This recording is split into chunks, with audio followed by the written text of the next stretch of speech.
If you've been hoping for greater walkability in the city of Vancouver, Washington, your hope might soon come true. With the 2025 Comprehensive Plan update, we're going to be seeing some zoning changes to allow for the creation of mixed-use neighborhoods. A mixed-use neighborhood is one that allows for a variety of property uses, such as retail, office space, or even a medical building. The intention of this was to create 15-minute neighborhoods where you could walk or roll within 15 minutes to amenities.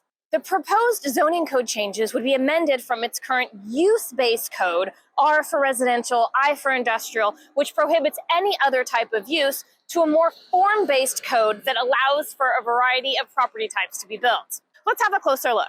So the city is looking to have all residences in those 15-minute walk or roll distance communities by 2045. So how are we going to get there? There is so much that I could really get into the weeds on this, but I'm going to try to stick to the topic on hand here. So we're looking at existing zoning code for residential and new code. So you can see the uses allowed or prohibited for different building types, and now they're going to have mixed uses allowed and or required. Density is instead going to focus on maximum density to a minimum density. Building height still will be maximums. Parking, currently emphasis on minimum, saying like minimum 2 spaces per apartment, whatever. Now they're going to be switching to emphasis on maximums, and then building placement itself, instead of like setbacks, they're going to be looking for things that are more relationship to the street, build to lines, building types.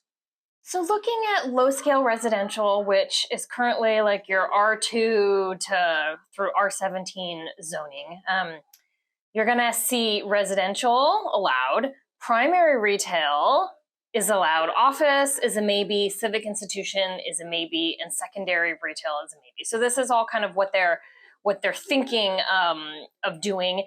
And what's really interesting is that now you're going to see a minimum density, so 8 units per acre, and that is huge. So gone are your 10,000 square foot lots.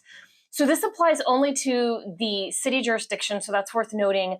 And also, it's to be determined what will happen in terms of, let's say, if you own a 10,000 square foot lot and you need to rebuild your house, like, are you going to have to, adhere to the new zoning, or can you get a variance to adhere to your old, building standards, etc. So all of that is to be determined. So this draft building type table shows you some of this form-based zoning. So you've got low scale, medium scale, mixed use, regional activity center, institutional campus, industrial employment, and heavy industrial. And it shows you what uses are allowed within each residential district. So your low scale residential, you're going to have single family residential allowed. You're going to have townhouse, you're going to have row house, you're going to have multifamily, all within this low scale residential district. And so this is a huge, huge change. Building up and not out, not only is going to give you that, increased walkability as well as the zoning changes, but it's going to allow for more housing units to be built on the existing land that we have, which is very important for meeting our population anticipated growth for the next 20 years.